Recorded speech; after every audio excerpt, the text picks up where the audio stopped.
Thank you. Thank you. Thank you. Well, thank you very much for having me here today. What a beautiful story and what a beautiful event. One of my roles in Seattle also is to be the chapter chair for the MIT Enterprise Forum in Washington State. And I have to say, this event has raised the bar of what we will have to look forward to as well across the organization. So let me ask you a question. How many of you consume electricity? Okay. How many businesses could function if it did not consume electricity? We frequently forget that energy and electricity has been with us for such a long time that we don't remember the story of the electron and how we got to where we are. And because of that, about a third of all energy consumed in the US is in the commercial sector. And the Environmental Protection Agency estimates that 30% of that is wasted.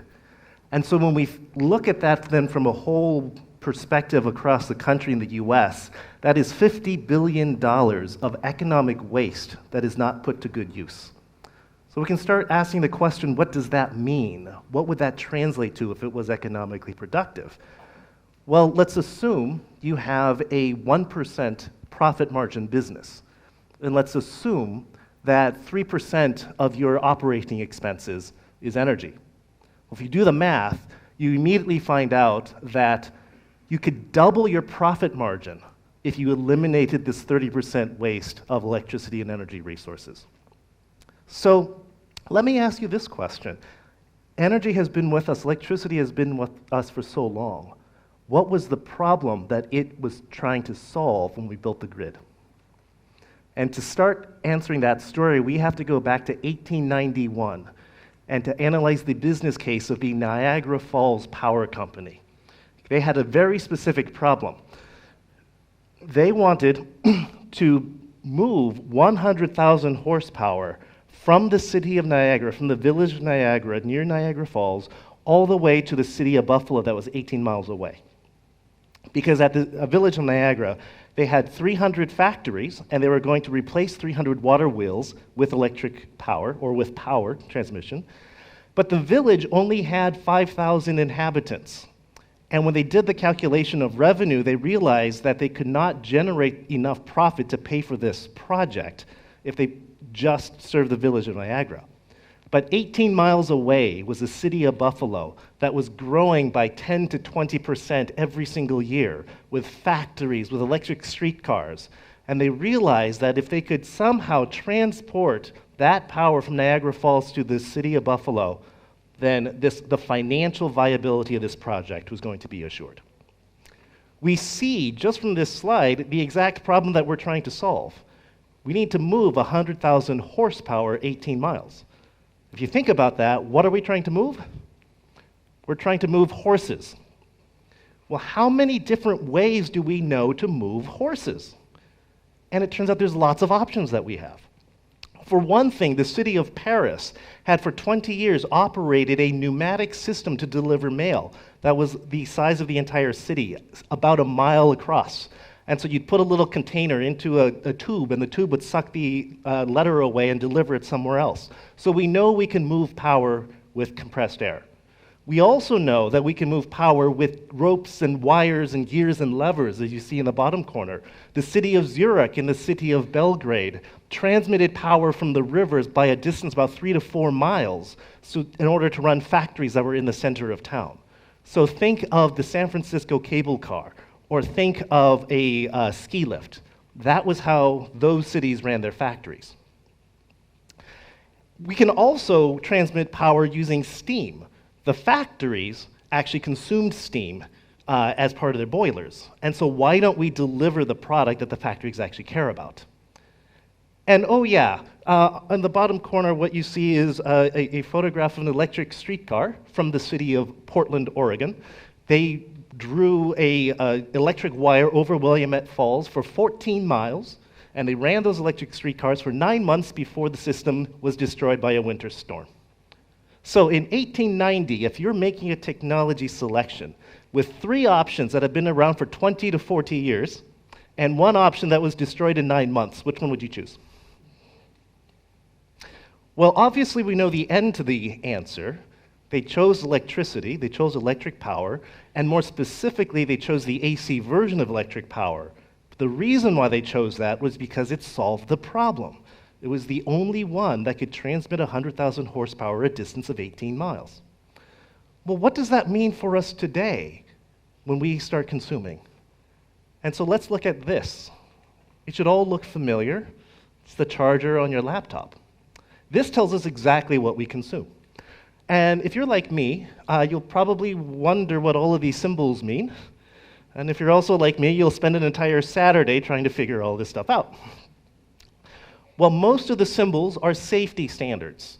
Whether I'm in the US or the UK or Europe or Japan or Norway, what this is telling me is the device won't electrocute me. A number of these symbols also are environmental symbols. So don't throw away into your normal garbage, recyclable, lead-free, etc. Let's look at the numbers, though. These should also look familiar. 60 hertz, 120, 240 volts, 2 amps. Little wavy thing means alternating current. Where on this brick does it say I consume energy? Now, if you're an engineer, yes, you can go and calculate the energy draw of this brick by looking at the voltage and the amps and doing a calculation. But does this device consume electrons, or does it care about how the electron is delivered to me? And if we think about it, I actually care that I have electrons delivered to me at 60 hertz. It's far more important than just getting an electron. So now we start to see the difference between energy and power. Mathematically, the relationship between energy and power is related to time. And we typically describe energy as how much water we have, and we describe power as how fast that water is flowing. But from a business point of view, what I like to say is, if I care about energy, what I'm buying are electrons. If I care about power, I'm buying electrons on demand.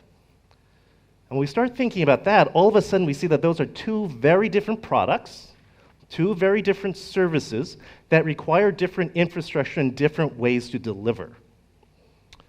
So what do we care about? Do we care about electrons or do we care about electrons on demand?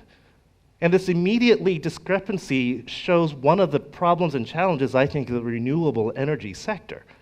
What does renewable energy deliver? Electrons. What is it that the end customer wants? Electrons on demand. And so until we can bring those two concepts together, until we actually make the product mix, it's going to be very hard to get renewable energy onto the grid. And so technically, the solution to this is actually storage. If we put in energy storage and batteries, we are now providing renewable power. The other way that we can approach this problem is a managerial one. How can we get companies now to think that they're consuming power rather than think that they're consuming energy? So let's think about how a business then consumes. Certainly there's electricity, there's water, there's trash, natural gas, there's all different sorts of bills that we have to pay on a regular basis. There also are internal costs like facilities, capital maintenance, and sometimes external incentives that we have to do. Now, why does a business consume this? Well, because I have customers that I have to serve. And at the end of the day, when I put all of these costs together, it's going to be about 3 to 5% of my operating income. Now, if I start thinking about the fact that I need to consume this to meet my customer need, I also have to be aware of the risks. What happens when I have equipment downtime? What happens when there's new technologies that come to the market? I somehow have to still be able to respond and manage all of those things. And today, what we like to say is, this is an unmanaged department for a company. There's no visibility around all of these costs as we put it together, because this is, at the end of the day, the utility line item that a business is consuming. And so anytime there's a lack of leadership and low visibility, what we have is waste. And so we justify the 30% waste that's going on in the commercial sector, the fact that no one actually knows what's going on. And that is why we propose the position of that chief utility officer, a new corporate position to support the CFO and the COO to understand this line item and to manage this line item. And actually, there's a lot of precedence for it, because we saw this exact same evolution happen in the CIO space, the information space, over the last 30 years or so, when we went from just a single engineer every 10 years buying from IBM to today when digital technologies are being used for competitive advantage of each individual company. Well, if we think about it, we no longer just buy electricity by paying the bills. We can buy solar panels, demand response, energy efficient light bulb, Teslas. You go down the list. We can now start thinking of energy management for competitive advantage inside of a business as well. So what does that mean? Some of the best practices of chief utility officers with this concept that we've talked about have been done. Most of the leading companies follow this type of a 5-step process. Setting a strategic vision. Why do we consume energy in the first place? And then gaining certainty over those assets of how we're actually consuming. And frankly, a lot of companies just stop right there, because that's the 50-page audit report that sits on someone's desks no one does anything about. But the leading companies continue on, and they continue on by de-risking and actually implementing projects. And so here's an example of a client of ours where we helped them figure out 5 different categories that they should work in, and here's a couple of example measures that they could do to improve their utility budget and the utility line item. Well, once we have the list, we can start prioritizing which ones to do based on their vision that we helped them set much earlier on. The great part about having an entire list, though, is now we can start seeing synergies and how these measures interact.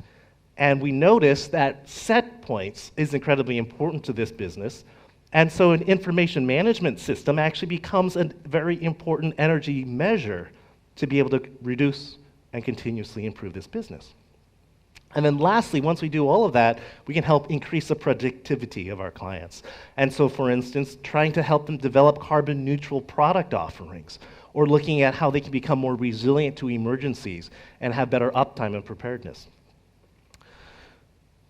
At the end of the day, once we get a process going, you know what you can do?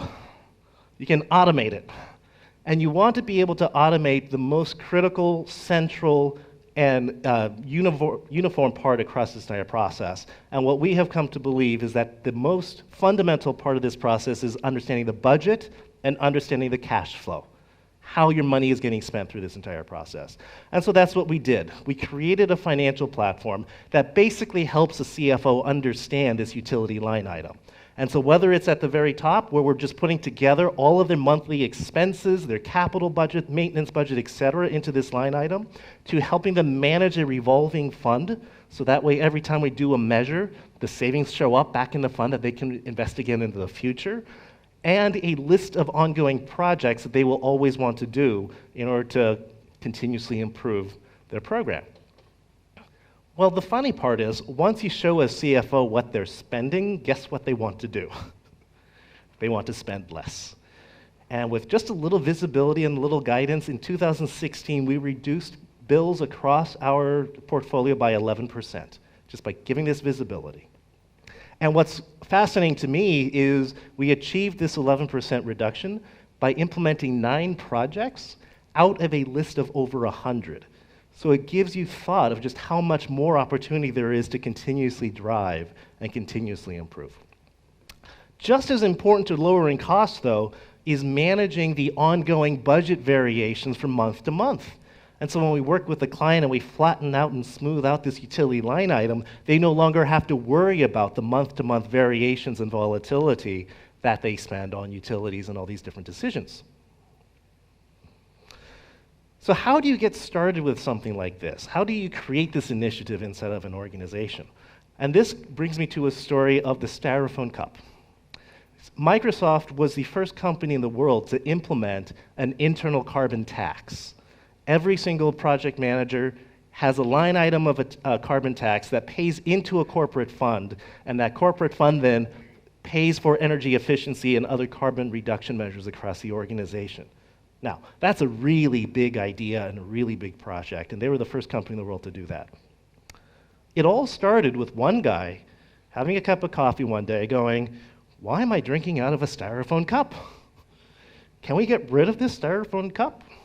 So he started asking that question to a couple of his friends, and no one knew the answer, but he kept asking the questions to more and more people, and pretty soon he formed a team that was company-wide that was asking the question of why are we still using styrofoam cups?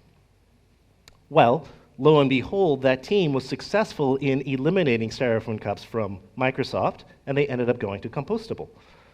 That was a great win for the team. Now the team needed something else to do. So they tackled another challenge. and they solved that one. Then they tackled another challenge and solved that one. And pretty soon, 10 years later, they had implemented a carbon tax, an internal carbon tax within Microsoft. And so it comes back to the theme of this talk today. Think big, act small. Start with a styrofoam cup. Change the world. Thank you very much.